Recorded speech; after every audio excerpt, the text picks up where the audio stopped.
round 5 of Formula E Season 5. The 50th ever Formula E race took us back to Hong Kong. We've seen some unique races there before, races filled with drama for sure. The opening round of last season was the 5th round of this season. Up to this point, we'd have 4 different winners so far this season from 4 separate teams.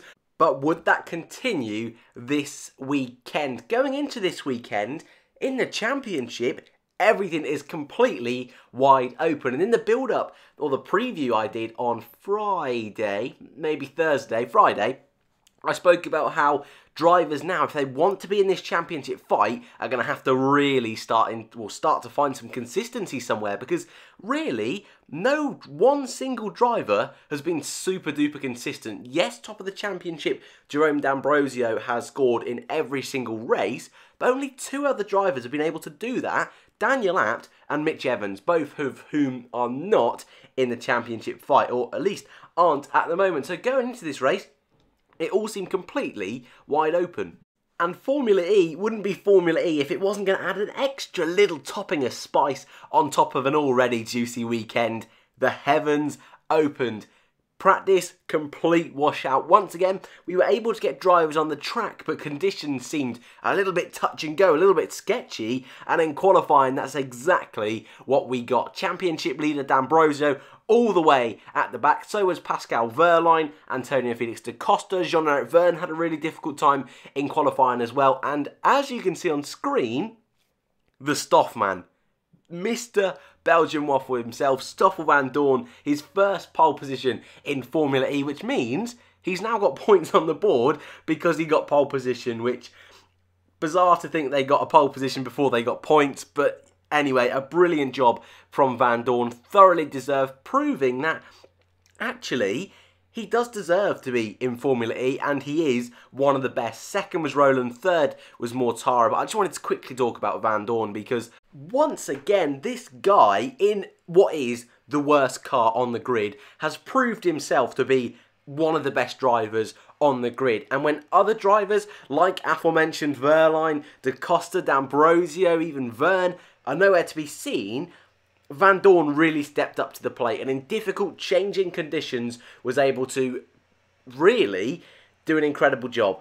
And I just wanted to say that because, well, I might as well say it now, he didn't end up finishing once again, but this is a team that desperately needs points and proving to the world that next year, when Mercedes fully come on board, there is something they can work with there, which really is brilliant to see. And I think as the year goes on, it'll get better and better for the team. But for now, this is a brilliant result for them, and they're going to be thoroughly chuffed after Hong Kong. And with Gary Paffett in the points at the end of the race, they will be very happy with their efforts here today. But let's move on then to the juicy bit, the actual race. Lights out, and once again, Ollie Rowland storming into a brilliant position, this time taking the lead into turn 1. Van Dorn held P2, and then it was Mortara and Sam Bird fighting out for the best of the rest. A real scrappy sort of turn 1 that we're, I suppose, used to now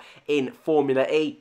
No one really doing anything stupid or crazy initially, but then we got our first red flag. Well, I say our first red flag, our only red flag, our first safety car of the race, courtesy of Felipe Nasr and the 2 Mahindra drivers, Wehrlein, who unfortunately I predicted to win the race, and also D'Ambrosio slammed into the back of Nasr, who was in the wall. A real shame for those two. Qualifying, they'd been caught out being in the first group. The track was really wet, started at the very back.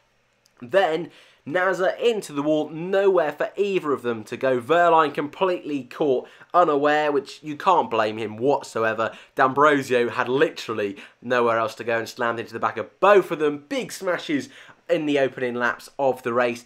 Red flag. Things started to calm down a little bit at this point. Roland was in the lead. Sam Bird had got past Stoffel van Dorn, but it was really starting to look like a day where not only will the streak continue, but we might see our first ever Formula E win for Ollie Rowland or Andre Lotterer, someone who also had positioned himself really well in the opening few laps. We get racing once again. Ollie Rowland, his car decides, you know what? No. Nissan will continue the bad luck. No podiums for you today. He slipped way back through the order. I'm also just sort of skipping over a few incidents. There was Sims, Verne, almost destroying both of their races, but we got to try and be as concise as we can because we've got to get to the main talking point, because the main meat and potatoes of this race was the fight for the lead. After Rowland had slipped back, Sam Bird made a mistake and Andre Lotterer inherited the lead. Now, I'm not going to lie, I was rooting for Lotterer mainly because I wanted this streak of different teams and drivers winning, but at the same time Lotterer didn't really manage his battery all that well, had about 5% less than Sam Bird, was eventually helped out massively by a safety car caused by Stoffel van Dorn. Question marks whether we'd be able to get to the end of the race, but yes, safety car was super quick. Van Dorn was cleared off the circuit, and then we had the fight. Would it be Bird? Would it be Lotterer? 1 lap to go, contact, Bird slams into the back of Lotterer. Lotterer made a slight move in the braking zone. At first, it looked like everything was going to be fine. Lotterer was going to stay in front. Bird was going to stay behind. But then, on the final lap, Lotterer's tyre decides, no, we're going to ruin this streak of new race winners. Lotterer, well, I say out on the spot. He tried to wrestle it back to the pits. While his tyre is delaminating and exploding, Bird takes the victory. Mortara then comes home in second after all of the crazy DNFs and goings on. And then de Grassi third, Robin Frames is fourth, but then celebrations were muted at Virgin. Would Bird get a penalty? Would he not? Now, I'm going to go on the fact he has got a penalty. Rumours all day have been saying, yes, he has, no, he hasn't, but it seems to me like he has got a penalty. Even Venturi on their social media channels have posted that it's their first ever win. Mortara gets his first ever win, so that is what I'm going with for today. I also believe it should have been a penalty. They were scrapping all race long, but I still think there was slightly enough room for Bird. It did seem like Bird lost control, slammed into the back of Lotterer, but some people have been saying if his tyre didn't explode, would you have still given Bird the penalty? I don't think I would have, but I think because of the fact Lotterer did lose all those positions and arguably it was more of Bird's fault, I think, yeah, it's fair. He gets a penalty, and I think 5 seconds is the rumoured amount of time which I have used for this. I think is a fair amount. So Mortara continues the streak for new drivers. He's now the only driver in Formula E to just, in Formula E history this is, to have just 1 race win. The other driver who had that was Felix da Costa, but now after his race win this season, he's on 2. So just Mortara. Venturi get their first ever race win, and the streak continues. 5 races in, 5 different race winners from 5 different teams, and still Nissan and Techeetah, 2 of the best cars on the grid, are yet to have a win, so that streak could very well continue over the next few races. De Grassi in P2 and Robin Frames in P3. A brilliant job from those 2 boys. The championship should look like this. Bird should take the lead with D'Ambrosio just 1 point behind. De Grassi then 2 points behind Bird, and Mortara is also on 52 points with Felix da Costa on 47. So it's all super close at the top of the championship.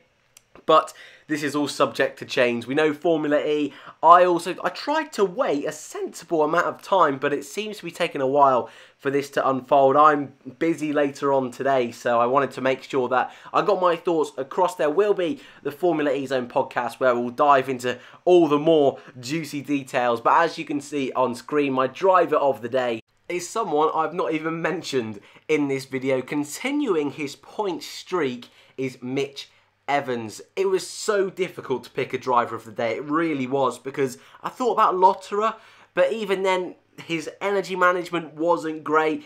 The move at the end arguably was a little bit too aggressive, so I didn't want to give it to him. Bird as well. And so I was looking at drivers who had really made an impression.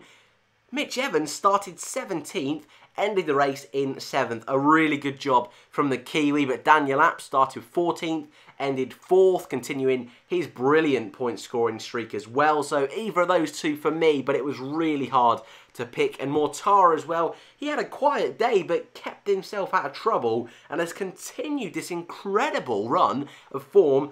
Could we see Mortara in the championship fights? That would be crazy to think, but that is your lot from Formula E for now. Like I say, the podcast, Formula E Zone podcast, will be out hopefully in the next few days, so keep your eye out for that for a more detailed look, and not just my opinions. We'll also have Jack's opinions and hopefully Tobias's opinions as well. But also, if you've got any thoughts, which I'm sure everyone does about this race, throw them in the comments below and hopefully we'll be able to discuss them in the podcast. But thank you for watching. Later on today will be the next episode of the Formula 1 2019 preview series. Thank you for watching and I'll see you in the next one.